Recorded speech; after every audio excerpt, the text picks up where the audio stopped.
সকল প্ৰতিবাৰৰ দৰে ডিব্ৰুগড়ত মই 4 দিনীয়া ভ্ৰমণসূচীলৈ আহিছিলোঁ আৰু যোৱা 4 মাহৰ পৰা ৰাজ্য চৰকাৰৰ এখন কেবিনেট আমি ডিব্ৰুগড়ৰ পৰাই অনুষ্ঠিত কৰি আহিছোঁ। আজিৰ কেবিনেটত ডিব্ৰুগড়ত আমি 6জন মন্ত্ৰী আছিলোঁ আৰু বাকি সকল মন্ত্ৰী ভিডিঅ' কনফাৰেন্সৰ যোগেদি আমাৰ লগত সংলগ্ন হৈছিল। আমাৰ কেবিনেটত আজি অসম পুলিচৰ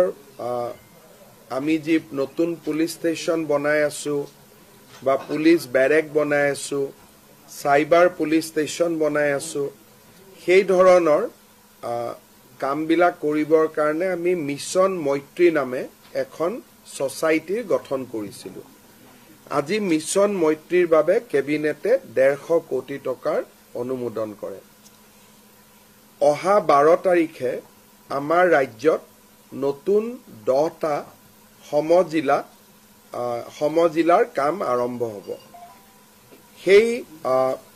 দিশৰ প্ৰতি লক্ষ্য ৰাখি কেবিনেটে আজি অসম পুলিচৰ কাৰণে সমজিলা আৰক্ষী অধীক্ষকৰ বাবে 10টা পোষ্ট ক্ৰিয়েট কৰাৰ কাৰণে মঞ্জুৰি কৰে। অহা 12 আগষ্টত 10খন সমজিলাৰ উদ্বোধন হ'ব। কেবিনেটে 10খন জিলাত কোন কোন মন্ত্ৰী যাব উদ্বোধন কৰিবৰ বাবে তাৰ নিৰ্ধাৰণ কৰে। বকো 6 গাঁও সমজিলা উদ্বোধন কৰিবৰ বাবে মন্ত্ৰী জয়ন্ত মল্ল বৰুৱা যাব। পলাশবাৰী সমজিলা উদ্বোধনৰ বাবে মন্ত্ৰী চন্দ্ৰমোহন পাটোৱাৰী যাব।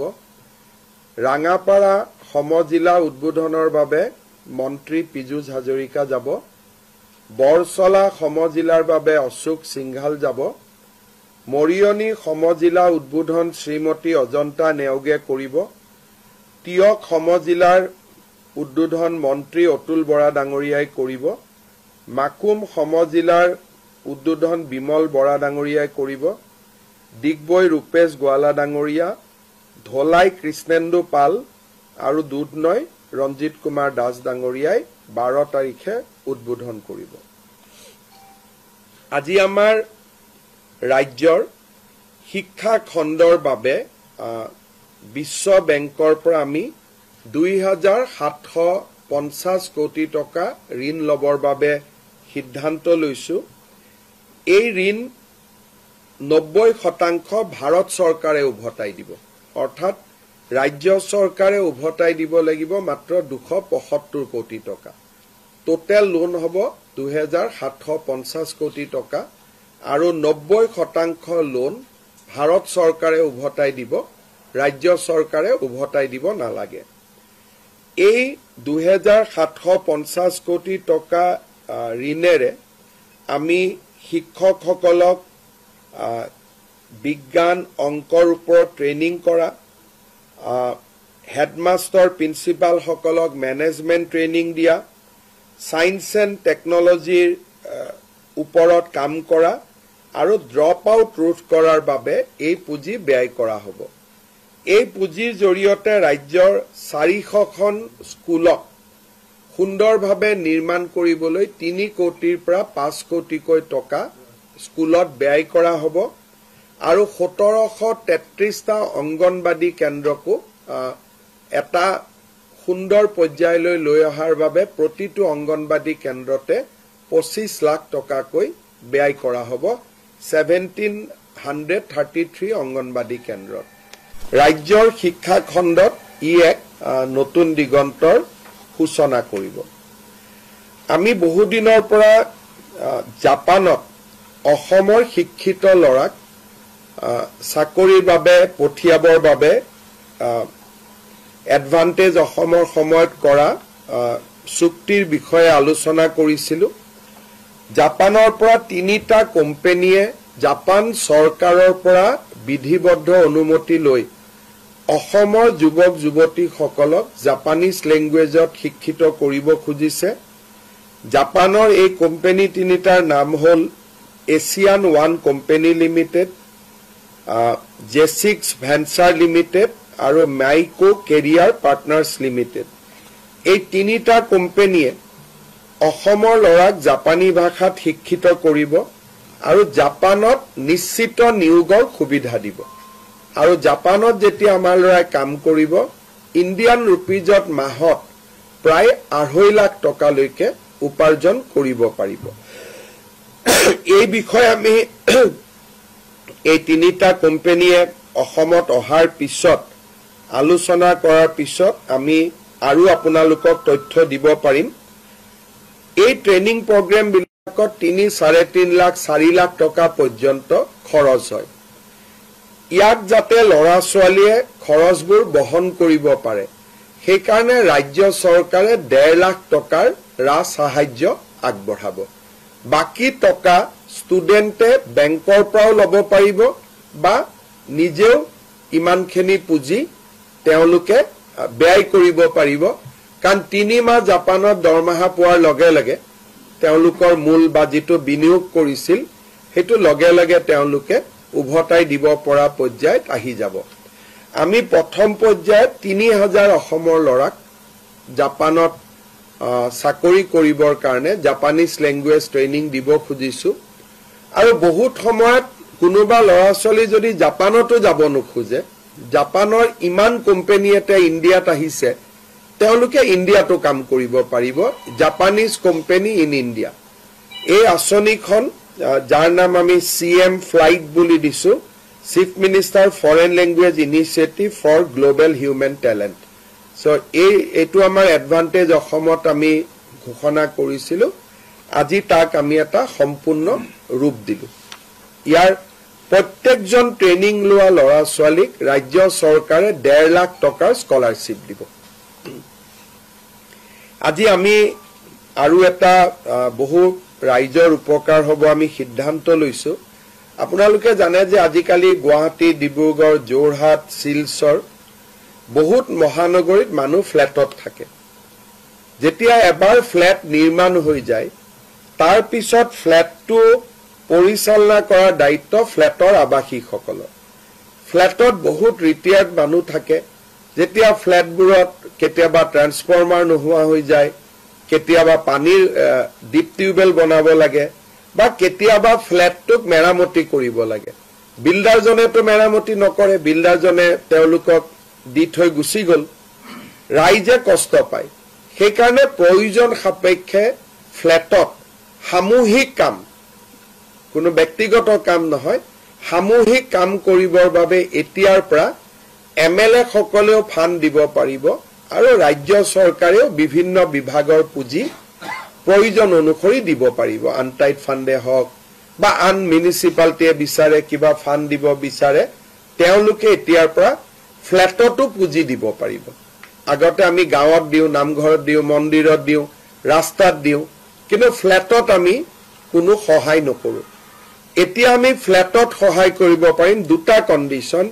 ফ্ল্যাটটো বিল্ডাৰৰ অধীনত থাকিব নালাগিব ফ্ল্যাটটো সোসাইটিৰ অধীনত থাকিব লাগিব দ্বিতীয়তে কামবিলাক কমন কাম হ'ব লাগিব যে গুটেই বিল্ডিংটো ৰং কৰা বা পানীৰ ব্যৱস্থা কৰা বা ফ্ল্যাটত এটা মন্দিৰ নিৰ্মাণ কৰা বা ফ্ল্যাটত এটা অডিটৰিয়াম নিৰ্মাণ কৰা যিবিলাক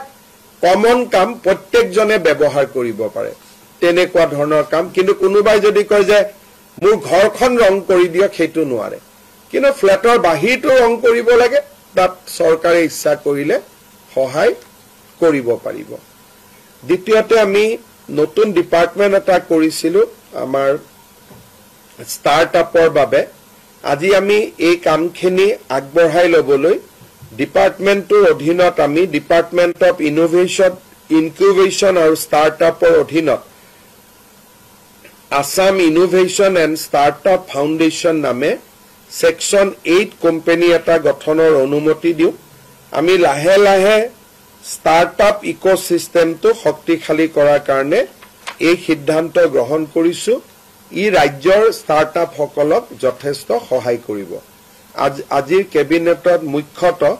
এইকেটা সিদ্ধান্ত গ্ৰহণ কৰা হৈছে অতিৰিক্তভাৱে মিছন বসুন্ধৰাৰ অধীনতো আৰু 500টা অনুষ্ঠানক আজি কেবিনেটে ভূমি আবণ্টন কৰে নামঘৰ মন্দিৰ বা চৰকাৰী কাৰ্যালয় এই ধৰণৰ শিতানত সামূহিক যি অনুষ্ঠান সেই অনুষ্ঠানৰ বাবে আজি ভূমি দিয়া মঞ্জুৰি কৰে যদি আপোনালোকে কিবা খুদিব আছে খুদিব পাৰে আমি জুনে কৰে আমি তেওঁলোককে আগবঢ়াই দিম তাতে আমি এতিয়া তিনটা কোৰ্স লৈছো জুনে ড্ৰাইভাৰ হ'ব খুজে সেকেন্ড জুন আইটিত জয়েন কৰিব খুজে লো লেভেল আইটি হলেও কথা নাই আইটিত যাব খুজে থাৰ্ড নাৰ্সিং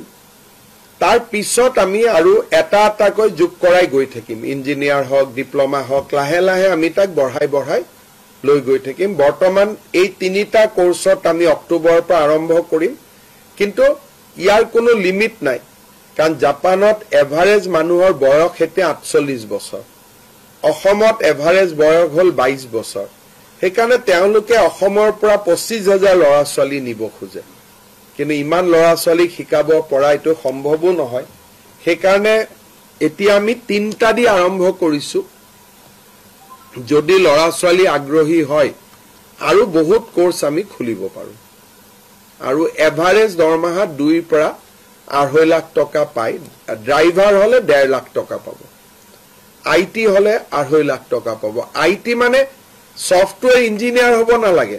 সাধারণ কম্পিউটার ট্রেন হলে হল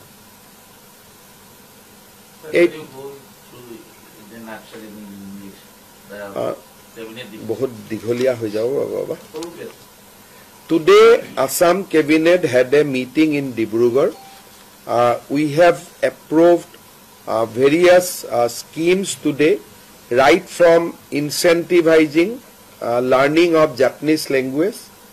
there will be a confirmed job in Japan and we will provide 1.5 lakh subsidy to the students who will undergone through the Japanese language learning process. We have also today authorized formation of a new Section 8 company for the benefit of startups which will be known as the Assam Innovation and Startup Foundation.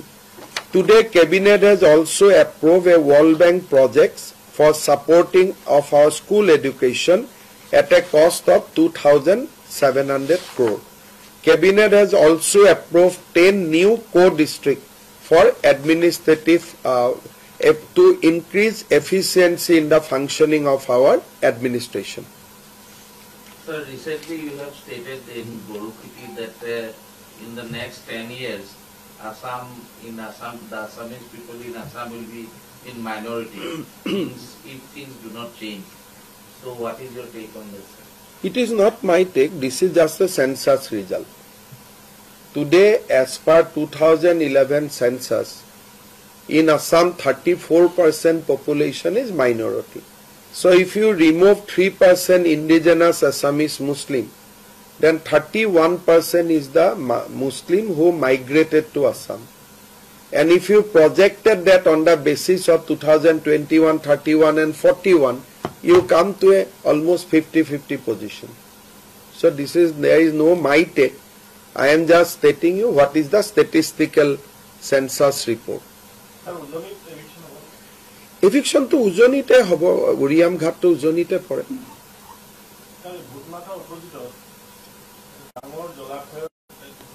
আজিৰ পৰা district এডমিনিষ্ট্ৰেশ্যনে চাইছে কি ঘটনা আৰু সালে যি ধৰণে আমি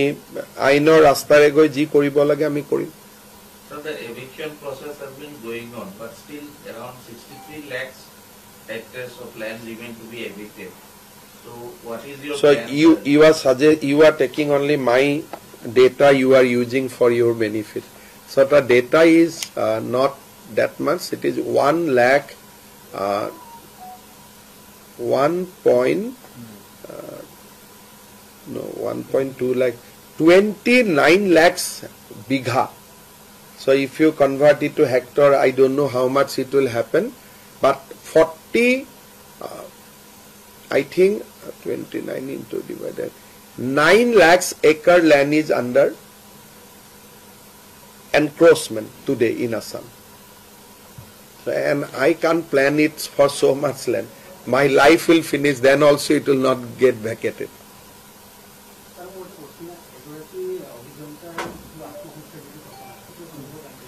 আমি তদন্ত কৰি আছো আৰু ঘটনাটো চাব খুজিছো যে কি হৈছিল আমি বিল্ডিংটো চাব পঠাইছো ইঞ্জিনিয়াৰক যে আসলতে কাম কৰিছিল নে কাম কাৰণ এই বিল্ডিংটোতো দেখা বিল্ডিং গতিকে তাতে কাম কৰাৰ বিল আছিল কাম নকৰাৰ বিল আছিল সেইকাৰণে আজি অভিযন্তাৰ টিম সকল গৈছে বিল্ডিংটো চাবৰ কাৰণে কাৰণ বিল্ডিংটোত যিমান কাম হৈছে সিমানেই বিল পাব গতিকে বিল্ডিংটোৰ কামটোৰ এছেছমেন্ট কৰিলে আমি প্ৰমাণ কৰিব পাৰিম বাকি ইঞ্জিনিয়াৰ আৰু এছডিও জনক এৰেষ্ট কৰিছে পুলিচ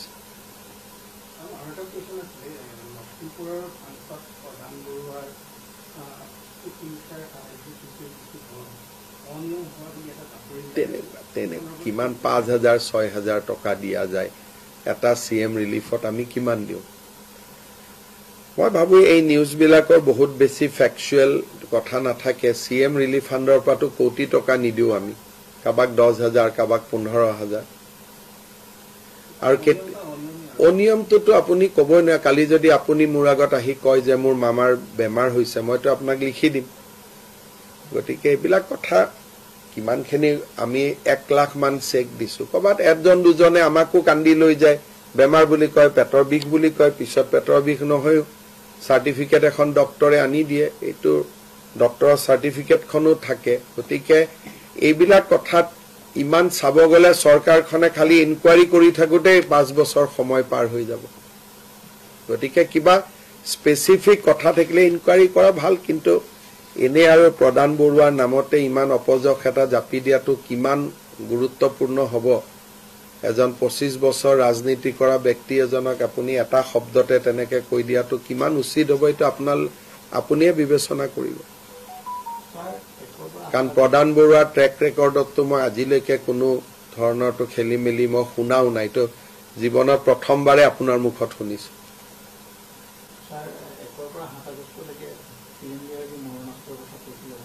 একৰ পৰা 7 আগষ্ট নহয় তো এটা পোৰ্টেল খুলি থাকিব সদায় এপ্লাই কৰি থাকিব পাৰিব পোৰ্টেলটো খুলিলেহে আপোনালোকে দেখা পাব 1 তাৰিখে আমি খুলি দিম একো হ'ব পাৰে 1 বা 7 তাৰিখে মোৰ সময় চাই পেলাই উদ্বোধন কৰিম তেতে আপোনালোকে মাৰানষ্টৰ বাবে আবেদন কৰিব পাৰিব যাক লাগে দিছে ইনকুৱাৰি কৰিব যোন পাব যোগ্যতাক দিব আৰু পোৰ্টেলটো নাথাকিলে আজিও গৈ আপুনি কাগজত আবেদন কৰিব পাৰে কোনোটো আবেদন কৰাটো একো বাধা নাই গতিকে আমি যেনিবা আবেদন কৰাৰ সুবিধা কৰি দিম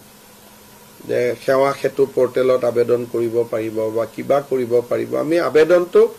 সুবিধা কৰি দিম আৰু আজিও বহুতে আবেদন কৰি লৈয়ে আছে মাৰানষ্টৰ লাইসেন্স দিয়াটো কোনো এটা নতুন কথা নহয় অসমত বহুতৰ আছে খালি এতিয়া আমি কৈছো যে ঠিক আছে যোন নিৰাপত্তাহীনতাত ভুগিছে তেওঁলোকে এপ্লাই কৰক আমি ইনকুৱাৰি কৰি আমি লাইসেন্স দি দিম অৱসৰপ্ৰাপ্ত কলেজ শিক্ষকৰ যিটো নিযুক্তি বিষয়টো খুব চৰ্চা লাভ কৰিছে মই এটোত বহুত সমৰ্থন কৰো গতিকে মোক প্ৰেছাৰ দি লাভ নাই আৰু মই এটোত 100% সমৰ্থন কৰো যে এখন অনুষ্ঠান অভিজ্ঞ ব্যক্তি নহলে নচলে একদম 100ৰ 101% বহাল থাকিব অকল 100% নহয় 101 কাৰণ কোনোবাই যদি অভিজ্ঞতাক অমান্য কৰে এই পৃথিৱীখন নচলে অভিজ্ঞ লাগিবই গতিকে ইয়াতে মোৰ ওপৰত প্ৰেছাৰ আনিও লাভ নাই আৰু মই জানো যে অভিজ্ঞ নহলে কোনো এখন অনুষ্ঠানেই চলিব নোৱাৰে ঘৰখনৰ দেউতা নাথাকিলে ঘৰখন চলিব নোৱাৰে ৰিভিউ নাই আজি আমি নাওবৈচা সমষ্টি ৰিভিউ কৰিছো তাৰ পিছত ৰাতিপুৱা আমি সোণাৰী সমষ্টিৰ কামকাজ চালো আজি গধূলি টিংখং সমষ্টি আলোচনা কৰিম আৰু পৰখি দিনাখন মাৰ্ঘেৰিটা সমষ্টি আমি আলোচনা কৰিম হ'ব